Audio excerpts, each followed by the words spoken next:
কি হয় কিনা হবে না। ধরো কাছাকাছি ধরো, ক্লিয়ার হচ্ছে কিনা দেখো।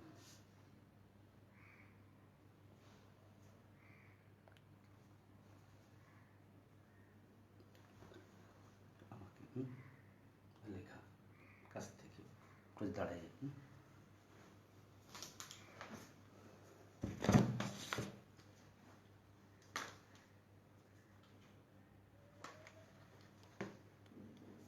আসসালামু আলাইকুম ওয়া রাহমাতুল্লাহ। প্রিয় শিক্ষার্থী, তোদেরকে স্বাগতম। আজ আমরা আলোচনা করব ট্রান্সফরমেশন অফ সেন্টেন্স এর সিম্পল, কমপ্লেক্স, কম্পাউন্ড এর ইন্টারচেঞ্জ নিয়ে। প্রিয় শিক্ষার্থী, কিছু মৌলিক বিষয় আলোচনা না করলে সিম্পল, কমপ্লেক্স, কম্পাউন্ডের মধ্যে জটিল বিষয় বোঝা অনেক কঠিন।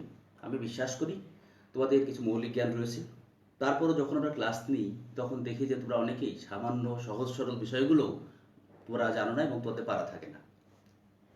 আমরা খেয়াল করি।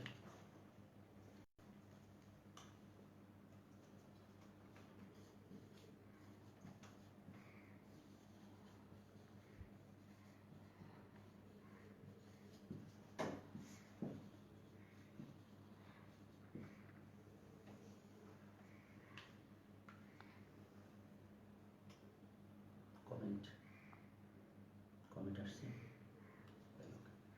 সেন্টেন্সেস।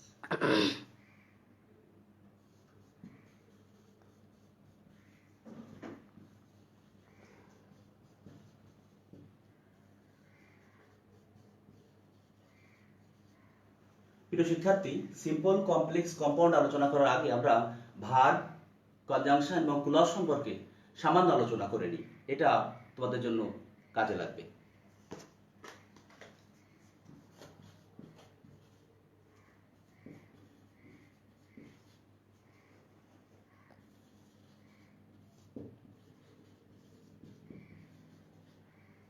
প্রিয় শিক্ষার্থী, আমি খুব সহজ সরলভাবে তোমাদের জন্য আলোচনা করি, কারণ মূল উদ্দেশ্য হচ্ছে পরীক্ষায় ভালো করা। পরীক্ষায় আমরা আনসার করতে পারবো কিনা।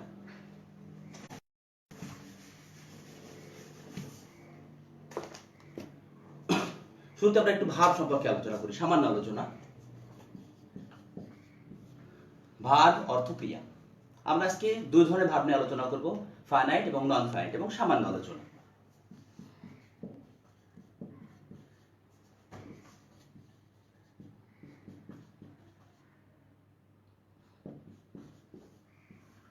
ফাইনাইট ভার্ব, যে ভার্ব নড়াচড়া করে, যেভাবে জীবন আছে, যে পরিবর্তন অনুসারে পরিবর্তিত হয়, নাম্বার পার্সনে পরিবর্তনে পরিবর্তিত হয়, সেটা ফাইনাইট ভার্ব। যেমন ইএটি, ইট, সে কখনো ইটস হবে, সে কখনো ইটিং হবে, ইজ ইটিং হবে, সে ভার্ব হ্যাজ ইটেন হবে, ইত্যাদি। কিন্তু নন ফাইনাইট ভার্ব, টু ইট, শুধুমাত্র ইটিং। সুতরাং ফাইনাইট ভার্ব হচ্ছে জীবিত, নন ফাইনাইট ভার্ব হচ্ছে মৃত। প্রিয় শিক্ষার্থী, আমরা এবার দেখব একটু কনজাংশন।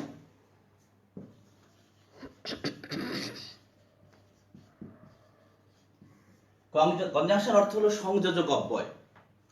কনজাংশনের কাজ দুটো নাউনকে, দুটো প্রোনাউনকে, দুটো ক্লজকে, দুটো সেন্টেন্সকে যুক্ত করে।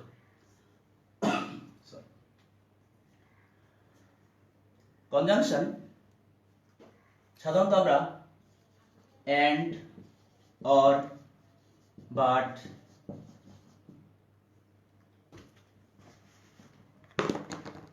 yet, that, so that ইত্যাদিকে কনজাংশন হিসেবে চিনি। আজ আমরা কনজাংশনের সামান্য বিস্তারিত আলোচনা দেখব।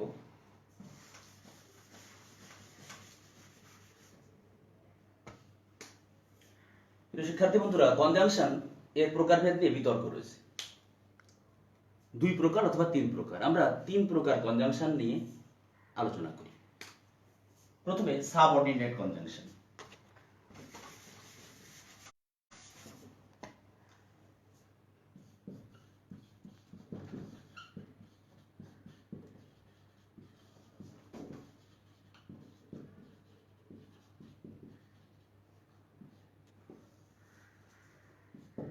Subordinate conjunction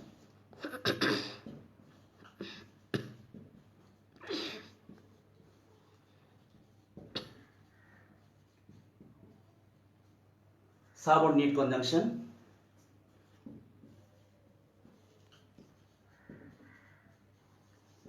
coordinate conjunction,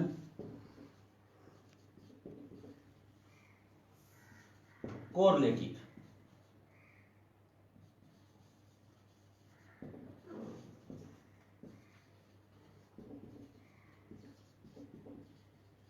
correlative conjunction।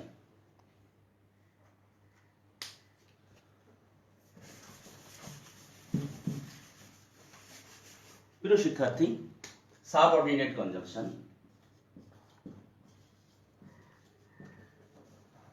or subordinating, subordinate conjunction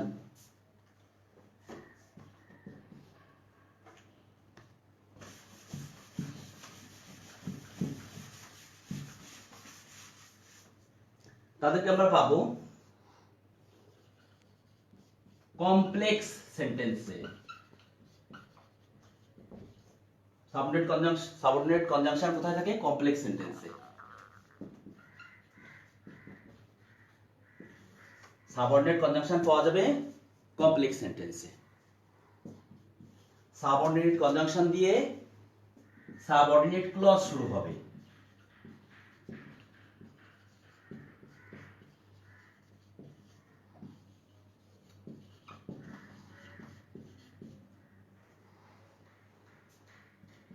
R subordinate কনজাংশনের সাধারণ যে উদাহরণগুলো আমরা সেগুলো দেখি।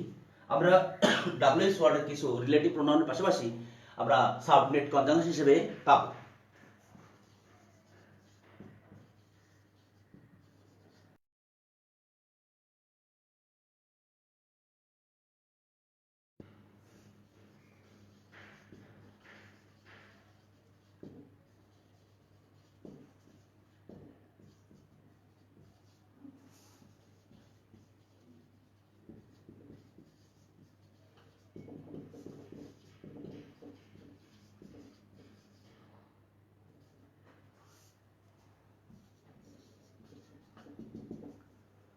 আমরা WS words who, which, what এগুলো রিলেটিভ প্রোনাউনের পাশাপাশি আমরা সাবঅর্ডিনেট কনজাংশন হিসেবে পাবো।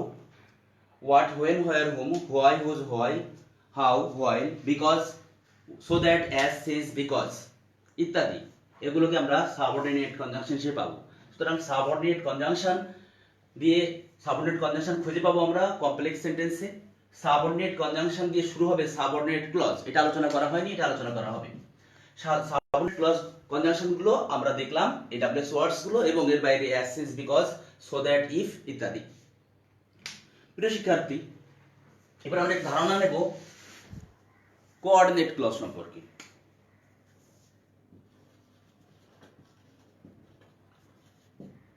কোঅর্ডিনেট ক্লজ সম্পর্কে আলোচনা হওয়ার আগে আমরা দেখে নেব কোঅর্ডিনেট কনজাংশন। কোঅর্ডিনেট কনজাংশন কোথায় পাওয়া যাবে? কোঅর্ডিনেট কনজাংশন পাওয়া যাবে compound sentence.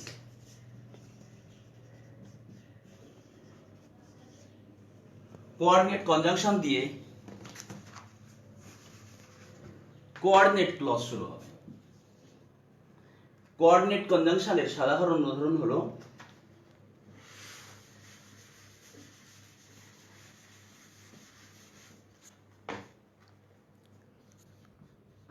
and, or, but, yet, still, সেমিকোলনও একটা কোঅর্ডিনেট কনজাংশন। এর বাইরে so, hence, therefore, এমনকি howeverও কখনো কখনো কোঅর্ডিনেট কনজাংশন হিসেবে ব্যবহৃত হতে দেখা যাচ্ছে। এবার আমরা দেখব correlative conjunction.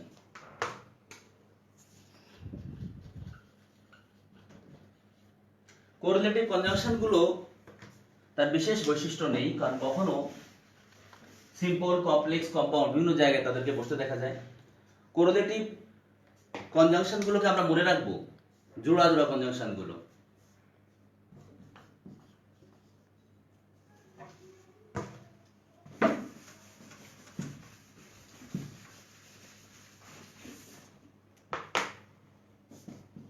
Not only dash dash but also as dash dash as, so dash dash as, both dash dash and, either dash dash or, neither dash dash nor ইত্যাদি। তাহলে আমরা আলোচনা করলাম কনজাংশন তিন প্রকার: subordinate, coordinate, correlative. Subordinate conjunction পাবো খুঁজে complex সেন্টেন্সে। সাবঅর্ডিনেট কনজাংশন দিয়ে সাবঅর্ডিনেট ক্লজ শুরু হবে, এই আলোচনা করা হবে। আমরা কিছু সাবঅর্ডিনেট ক্লজ কনজাংশনের উদাহরণ দেখলাম। এরপর কোঅর্ডিনেট কনজাংশন কোথায় পাবো? কোঅর্ডিনেট কনজাংশন খুঁজে পাবো কম্পাউন্ড সেন্টেন্সে। আর আমরা কিছু উদাহরণ দেখলাম কোঅর্ডিনেট কনজাংশনের। এরপর কোরিলেটিভ কনজাংশন, সেগুলো বললাম যে জোড়ায় জোড়ায় থাকে। এগুলো বিশেষভাবে বলা যাবে না যে কোন সেন্টেন্সে বসে।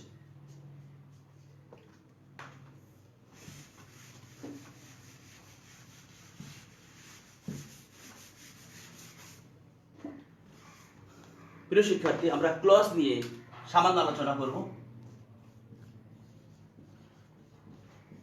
ক্লজ অর্থ বাক্যাংশ, দ্যাট মিন্স বাক্যের অংশ। সেখানে অবশ্যই একটি ভার্ব থাকা লাগবে এবং সাবজেক্ট। সাবজেক্ট থাকতেও পারে, নাও পারে, কিন্তু একটা ক্লজে অবশ্যই একটি ফাইনাইট অর্থাৎ জীবিত ভার্ব থাকা লাগবে। জীবিত ভার্ব কোন ভার্ব? যে ভার্ব নাম্বার, পারসন, টেন্স অনুসারে নড়াচড়া করে, পরিবর্তিত হয়।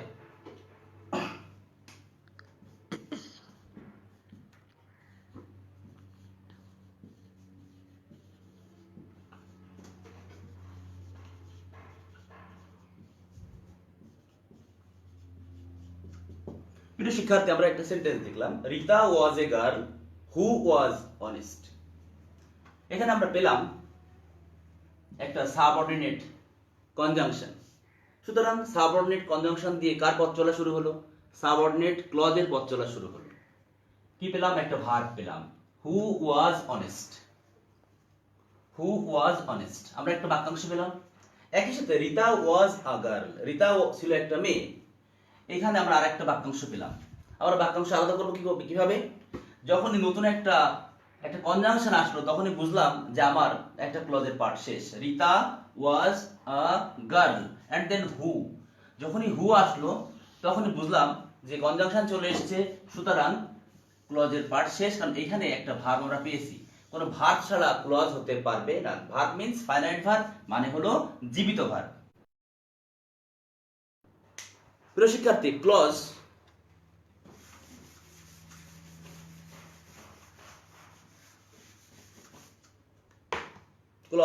তিন প্রকার: clause, principal clause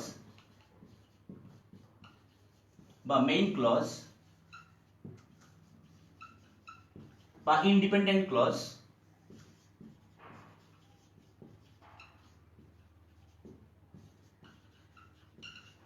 principal clause, main clause, independent clause এর অর্থ হলো স্বাধীন বাক্যাংশ।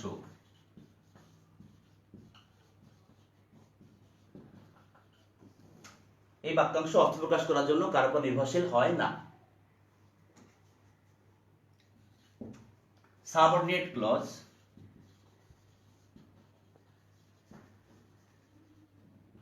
বা ডিপেন্ডেন্ট ক্লজ।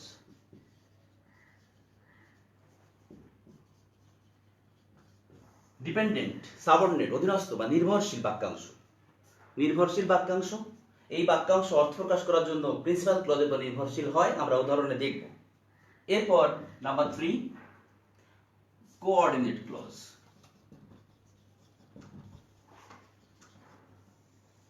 কোঅর্ডিনেট ক্লজ যখন একাধিক স্বাধীন বাক্যাংশ কোঅর্ডিনেট কনজাংশন দ্বারা যুক্ত থাকে, কোঅর্ডিনেট ক্লজ পাই, একাধিক কোঅর্ডিনেট ক্লজ। আমরা উদাহরণে দেখব বিস্তারিত।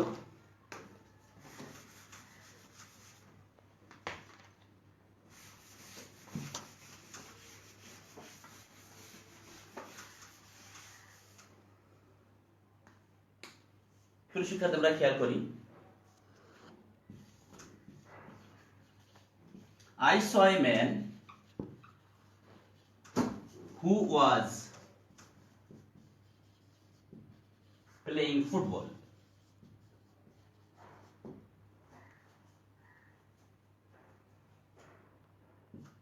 Do or die? If you come, I will go. প্রিয় শিক্ষার্থী, আমরা তিনটা সেন্টেন্স পেলাম। If you come, I will go.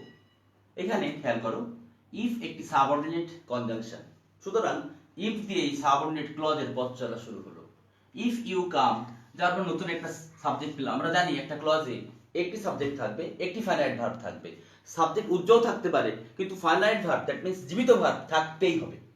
If you কাম, তুমি যদি আসো, আই উইল গো, আমি যাব।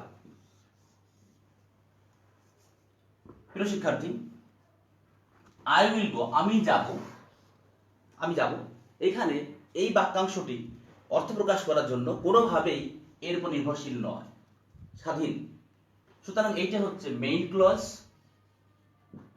বা প্রিন্সিপাল ক্লজ বা ইন্ডিপেন্ডেন্ট ক্লজ। কিন্তু ইফ ইউ কাম, তুমি যদি আসো, এই বাক্যাংশটি কোনোভাবেই আই উইল গো, আমি যাব, এর সাহায্য ছাড়া অর্থ প্রকাশ করতে পারে না। সুতরাং এইটা হলো সাবঅর্ডিনেট ক্লজ বা ডিপেন্ডেন্ট ক্লজ। এইটা হলো ডিপেন্ডেন্ট ক্লজ, এইটা হলো main clause. I saw a man who was playing. I saw a man, আমি একজন লোককে দেখলাম। ক্লিয়ার? সুতরাং এইটা অর্থ প্রকাশ করার জন্য কোনোভাবেই অন্য কোনো ক্লজের উপর নির্ভরশীল নয়। সুতরাং I saw a man, main clause. Who একটা সাবঅর্ডিনেট কনজাংশন, সুতরাং হু দিয়েই সাবঅর্ডিনেট ক্লজের পথ চলা শুরু হলো। হু ওয়াজ প্লেইং ফুটবল, যে ফুটবল খেলছিল। কে ফুটবল খেলছিল? ক্লিয়ার না? আমি একজন লোককে দেখলাম যে ফুটবল খেলছিল। সুতরাং অর্থ প্রকাশ করার জন্য হু ওয়াজ প্লেইং ফুটবল, এইটা সম্পূর্ণরূপে এই বাক্যাংশের উপরে নির্ভরশীল। সুতরাং এইটা হলো সাবঅর্ডিনেট ক্লজ বা ডিপেন্ডেন্ট ক্লজ, এইটা হলো মেইন ক্লজ। প্রিয় শিক্ষার্থী,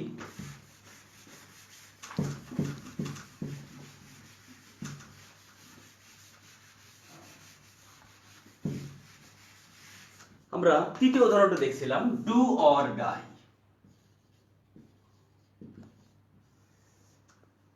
ডু অর ডাই, এখানে আমরা দুটো ফাইনাইট ভার্ব পেলাম, ডু, ডাই। আমরা একটা কোঅর্ডিনেট কনজাংশন পেলাম। কোঅর্ডিনেট কনজাংশন যেখানে থাকে সেটা কম্পাউন্ড সেন্টেন্স হওয়ার সম্ভাবনা থাকে। সেখানে আমরা একটা ভার্ব পেলাম ডু, আর পেলাম or die.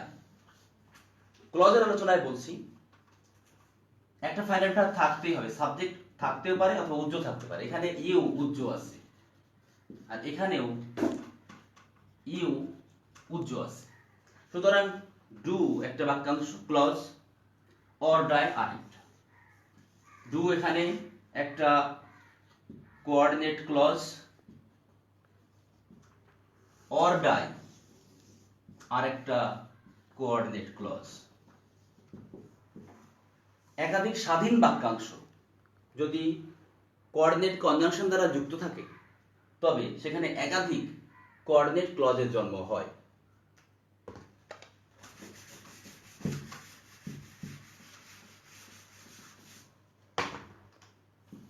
I helped him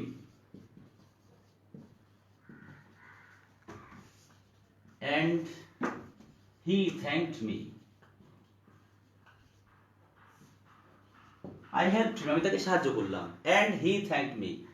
এখানে and হলো coordinate conjunction. I helped him, আমি তাকে সাহায্য করলাম, এটা একটা বাক্যাংশ, এটা একটা মেইন ক্লজ। আর and he thanked me, এবং সে আমাকে ধন্যবাদ জানালো, আরেকটা মেইন ক্লজ।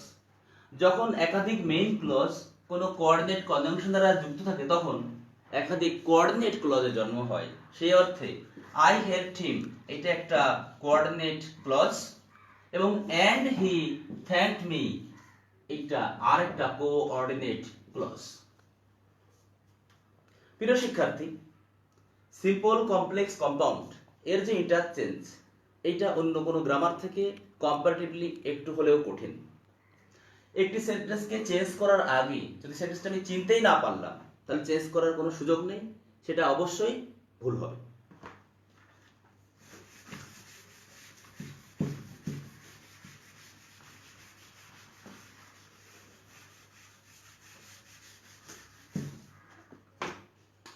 এখন আমরা আসি আলোচনায় simple complex compound.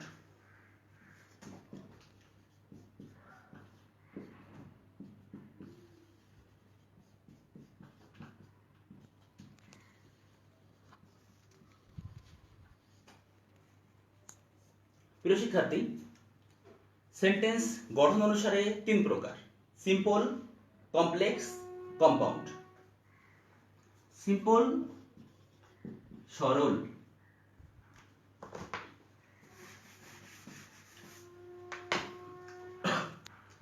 Simple sentence কিভাবে চিনব? নো কনজাংশন,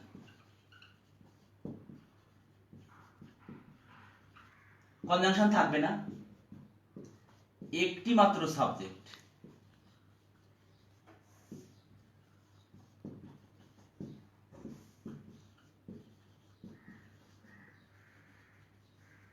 একটি মাত্র ফাইনাইট ভার্ব। ফাইনাইট ভার্ব অর্থাৎ জীবিত, যে ভার্ব নড়াচড়া করে, যে ভার্ব রং বদলায়।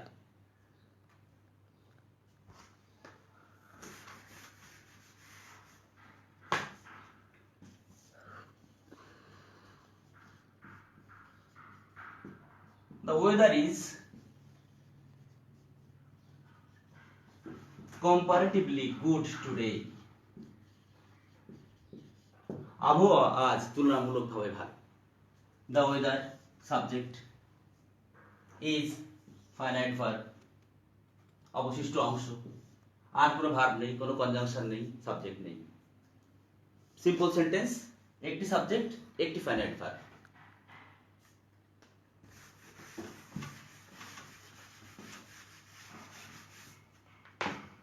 কমপ্লেক্স সেন্টেন্স,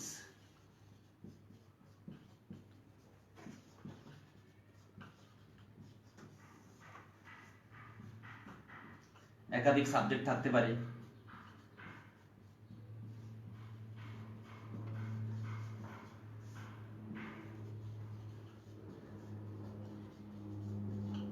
তবে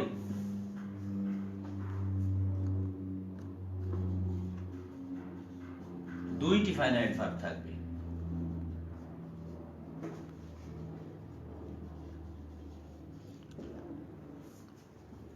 আর কি থাকবে? সাবঅর্ডিনেট, একটি সাবঅর্ডিনেট কনজাংশন থাকবে।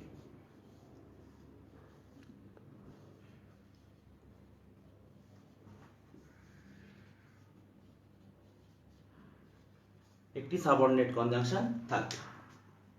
সুতরাং কমপ্লেক্স সেন্টেন্সে একাধিক সাবজেক্ট থাকতে পারে অথবা একই সাবজেক্ট বারবার বসতে পারে।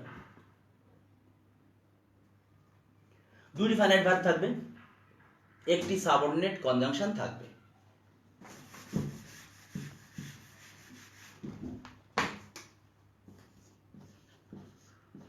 If you come, I will go. প্রিয় শিক্ষার্থী, খেয়াল করি, if you come, if একটি সাবঅর্ডিনেট কনজাংশন, you, I, আমরা দুটি সাবজেক্ট পেলাম, come একটা ফাইনাইট ভার্ব পেলাম, will go আরেকটা ফাইনাইট ভার্ব পেলাম।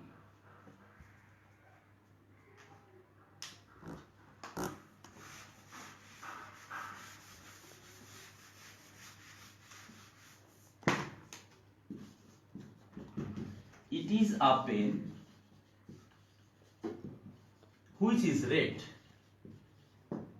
It is a pen which is red. একাধিক ভার্ব পেলাম, সাবঅর্ডিনেট কনজাংশন পেলাম।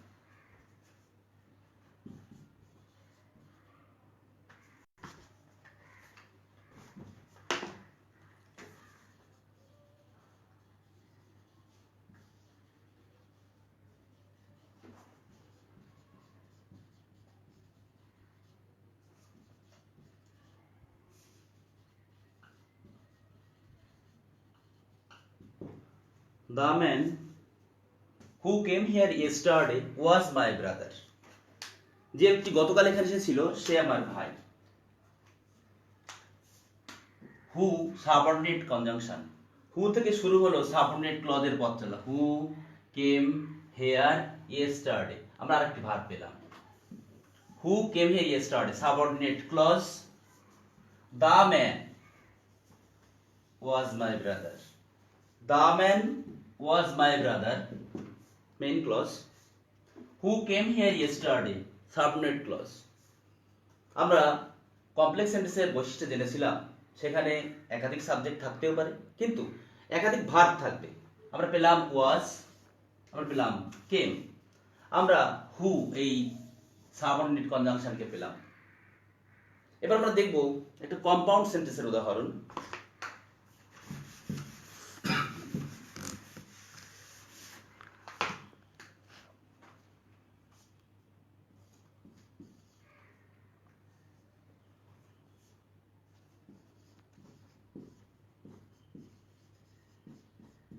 He was honest.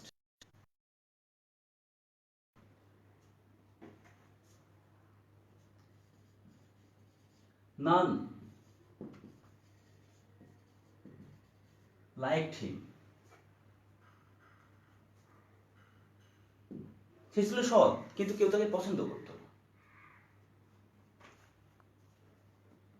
He was honest, but none liked him. But none liked him for his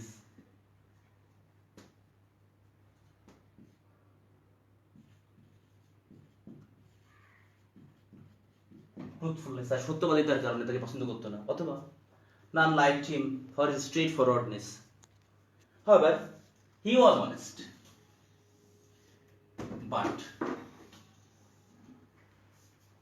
or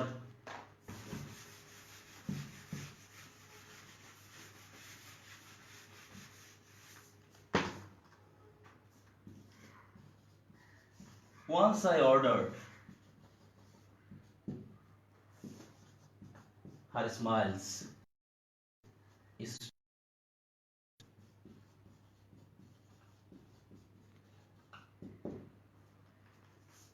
once I ordered her smiles stopped together. Semicolon, semicolon যে একটা coordinate conjunction হতে পারে তার উদাহরণ আমরা দেখলাম। once I ordered, আমি একবার আদেশ করলাম, her smiles stopped together, তার হাসি বন্ধ হয়ে গেল চিরতরে।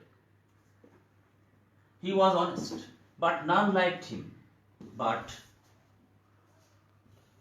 I tried hard. So I became successful.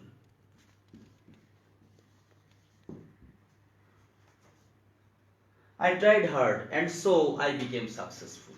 প্রিয় শিক্ষার্থী, আমরা বাট পেলাম, আমরা সেমিকোলন পেলাম, আমরা এন্ড পেলাম। এখানে আমরা he was honest but none liked him একাধিক মেইন ক্লজ পেলাম। একাধিক মেইন ক্লজ যদি বাট দিয়ে যুক্ত থাকে সেটা একটা কম্পাউন্ড সেন্টেন্স।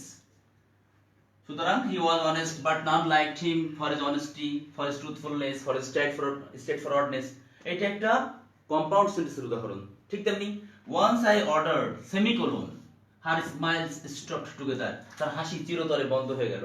এই সেন্টেন্সটি কবি রবার্ট ব্রাউনিং, ভিক্টোরিয়ান যুগের কবি রবার্ট ব্রাউনিং তার মাই লাস্ট ডাচেস নামে একটি কবিতার শেষ লাইন, সেখান থেকে আমরা দেখলাম যে কিভাবে সেমিকোলনও একটি চমৎকার কোঅর্ডিনেট কনজাংশনের উদাহরণ হতে পারে। আমরা দেখলাম I tried hard and so I became successful, আমি অনেক চেষ্টা করলাম এবং সেজন্য আমি সফল হলাম।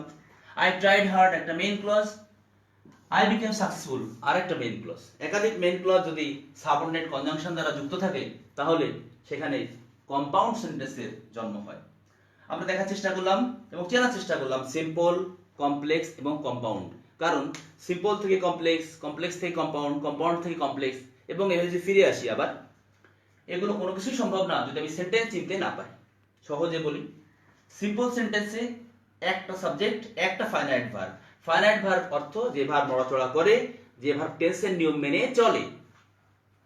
কম্পাউন্ড সেন্টেন্স একাধিক সাবজেক্ট থাকতে পারে, কিন্তু একাধিক ফাইনাইট ভার্ব থাকবে, অবশ্যই একটি সাবঅর্ডিনেট কনজাংশন থাকবে। কম্পাউন্ড সেন্টেন্স একাধিক সাবজেক্ট থাকতে পারে, সাবজেক্ট উজ্জ্ব থাকতে পারে, কিন্তু দুটো ফাইনাইট ভার্ব থাকবে এবং একটি কোঅর্ডিনেট কনজাংশন থাকবে। প্রিয় শিক্ষার্থী, আমরা এবার দেখার চেষ্টা করব, পরিবর্তন করার চেষ্টা করব। তোমরা জানো সিম্পল থেকে কমপ্লেক্স, কমপ্লেক্স থেকে কম্পাউন্ড এবং কম্পাউন্ড থেকে কমপ্লেক্স, এভাবে ফিরেও আসি। এর বহু নিয়ম, তার জন্য কয়েকটি ক্লাসের প্রয়োজন, কমপক্ষে 5টি ক্লাস প্রয়োজন এই চেঞ্জগুলো দেখার জন্য। সময় যেহেতু সীমিত, আমরা সামান্য নিয়ম জেনে অর্থ বুঝে উদাহরণের মাধ্যমে শেখার চেষ্টা করব। প্রিয় শিক্ষার্থী, আমাদের খেয়াল রাখতে হবে আমাদের মূল উদ্দেশ্য পরীক্ষায় ভালো করা এবং বুঝে আনসার করা। অনেক নিয়ম মুখস্থ করেও সম্ভব না যদি আমি অর্থ না বুঝি, জিনিসটা ক্লিয়ার না হয়, আমি ধারণ করতে না পারি।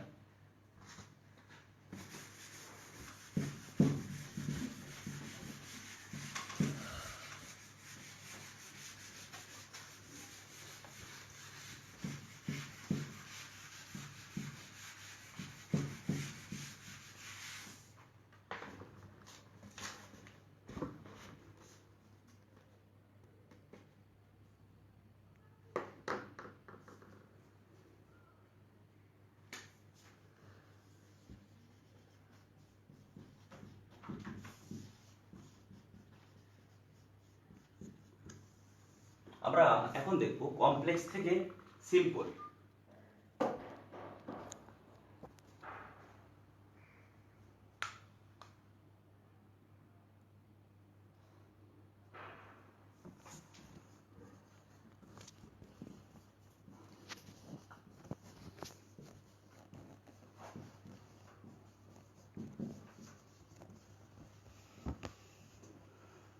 So that he could stand first in the exam.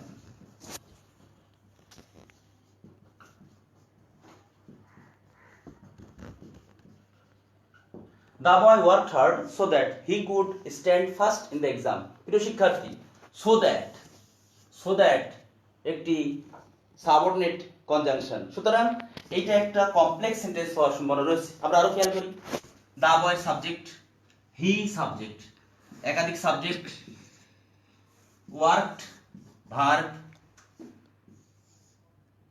Could stand মিলে ভার্ব, দুটো সাবজেক্ট, একটি সাবঅর্ডিনেট কনজাংশন। সুতরাং এখানে একাধিক ক্লজে জন্ম হয়েছে, একটি মেইন ক্লজ, একটি সাবঅর্ডিনেট ক্লজ, এটি একটি কমপ্লেক্স সেন্টেন্স। যখন এই সেন্টেন্সকে আমি সিম্পল করব, আমার প্রথম কাজ হবে একটি ভার্ব দেওয়ার চেষ্টা করা এবং কমপ্লেক্স সেন্টেন্সের যে চিহ্ন সাবঅর্ডিনেট কনজাংশন সে বাদ দেওয়া। একাধিক সাবজেক্ট থাকলে বাদ দেব, ভার্ব একাধিক থাকলে একটাকে আমরা বাদ দেব। কি করব খেয়াল করি, so that plus subject plus may might বা ক্যান কুড, এর পরিবর্তে শুধুমাত্র টু বসবে। কি করবো, the boy worked hard, the boy worked hard, so that বাদ দেবে টু যখনই বসবে, টু কি চায় বলো, টু চায় present indefinite verb present form, to stand.